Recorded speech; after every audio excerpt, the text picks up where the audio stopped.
wabarakatuh. Selamat sore untuk pemirsa di seluruh Indonesia. Saya Novi Rahmawati. Saya mengajar di SMPN 1 Warung Gunung. Dari Desa Warung Gunung, Kampung Pabuaran, Kecamatan Warung Gunung. Saya sedang mengikuti lomba video pembelajaran pada hari Selasa, tanggal 3 November 2020 pukul 15.00. Saya akan memberikan pengajaran tentang menggali informasi, unsur-unsur buku fiksi dan non-fiksi.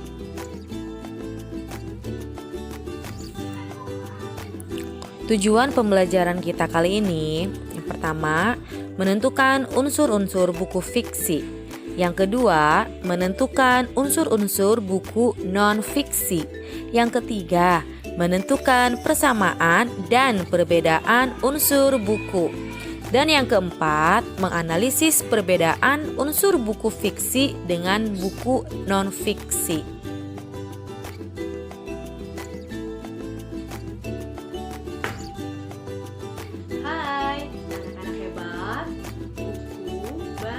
Sekali macam dan perbedaan. Kalian penggemar buku genre apa nih? Novel, cerpen, biografi, dongeng, atau esai? Tahukah kamu buku memiliki dua jenis, yakni buku fiksi dan buku non-fiksi? Nah, pada buku-buku seperti novel dan kumpulan cerpen, penulis menciptakan alur cerita yang sangat indah dan luas. Sampai-sampai kita terbawa pada alur cerita yang dibawakan oleh si penulis. Untuk menulisnya, memang dibutuhkan pengetahuan yang luas dan daya imajinasi yang bebas. Hal ini berbeda dengan esai dan jurnal ataupun biografi. Nah, kira-kira apa ya yang membuatnya berbeda? Simak yuk penjelasannya. Tahukah kamu contoh buku fiksi dan non-fiksi? Ada yang tahu? Buku fiksi contohnya itu seperti ada pada cerpen, novel, puisi, drama, dongeng, mitos, fabel, hikayat, komik, dan sebagainya. Sedangkan buku non-fiksi itu contohnya kalian bisa temui contohnya itu pada laporan ilmiah seperti skripsi, disertasi, tesis, dan buku-buku pelajaran bisa berupa buku ensiklopedia, jurnal, biografi, esai, opini, pidato, dan sebagainya. Nah, kamu sering baca buku yang mana nih? Buku fiksi atau non-fiksi? Buku fiksi merupakan buku yang berisi cerita, sifatnya imajinatif, tidak membutuhkan pengamatan dalam pembuatannya, dan tidak perlu dipertanggungjawabkan, karena ide ceritanya berasal dari khayalan atau imajinasi penulis. Bahasa yang digunakan biasanya bahasa kiasan atau konotatif. Jadi, pembaca diajak untuk masuk ke dalam cerita itu dengan bahasa yang tidak biasa.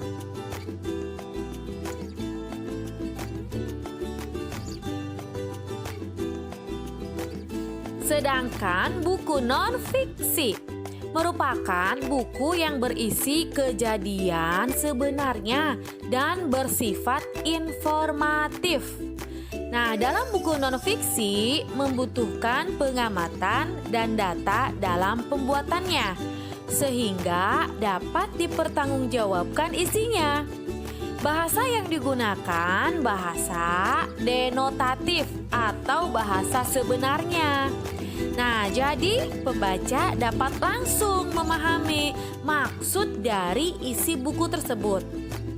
Buku nonfiksi dibuat berdasarkan pengamatan dan data, maka isi dari buku tersebut harus memiliki fakta-fakta. Oleh karena itu, buku nonfiksi sering dijadikan sumber informasi oleh para pembaca. Nah, sekarang kamu sudah tahu kan pengertian buku fiksi dan nonfiksi. Sekarang, Ibu akan ajak kamu untuk memahami perbedaan buku fiksi dan buku nonfiksi. Yuk, ikut Ibu. Buku fiksi itu ceritanya buatan, bersifat imajinatif, dan bahasanya kiasan. Sedangkan buku nonfiksi berdasarkan data. Yang kedua, informatif, dan yang ketiga bahasanya lugas atau denotatif.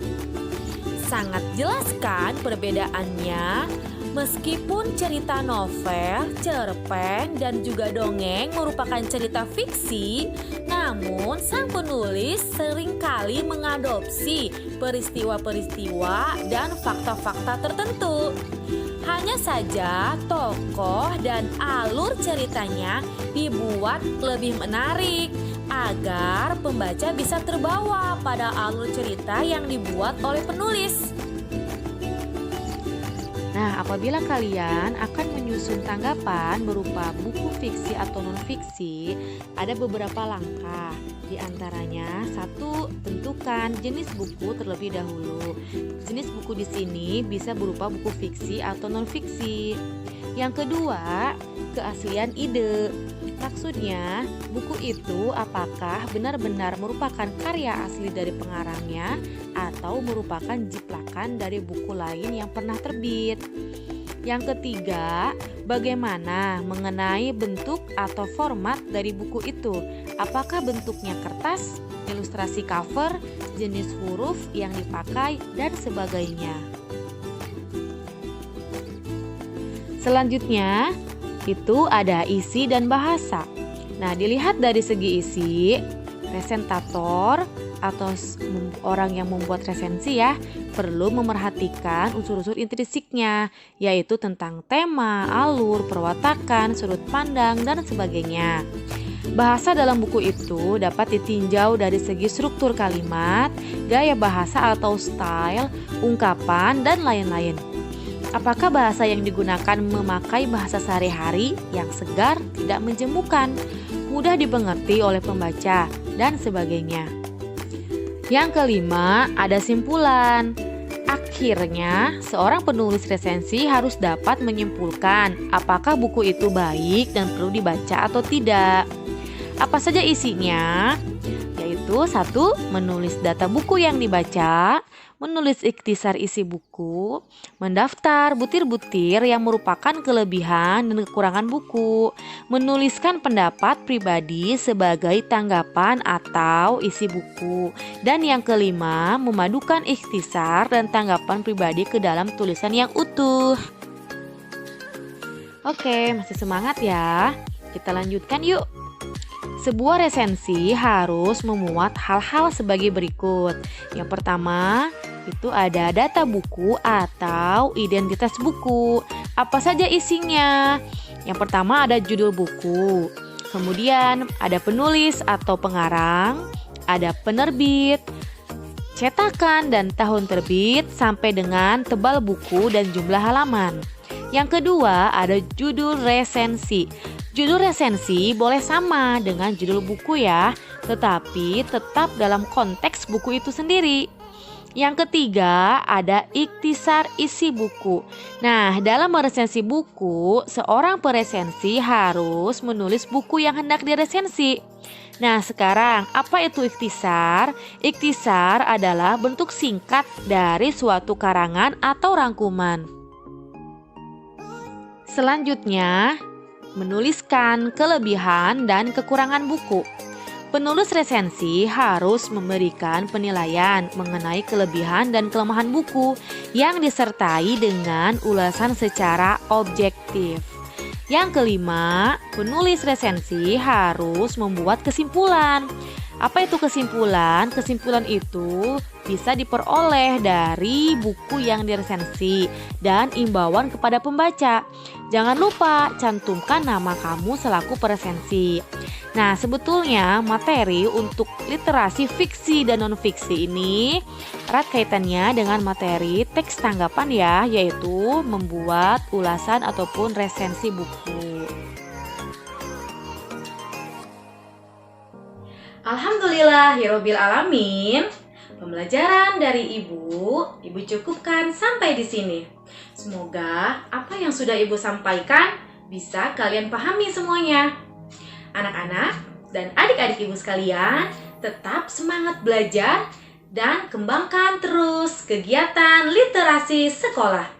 Salam literasi dari Ibu Novi. Wassalamualaikum warahmatullahi wabarakatuh.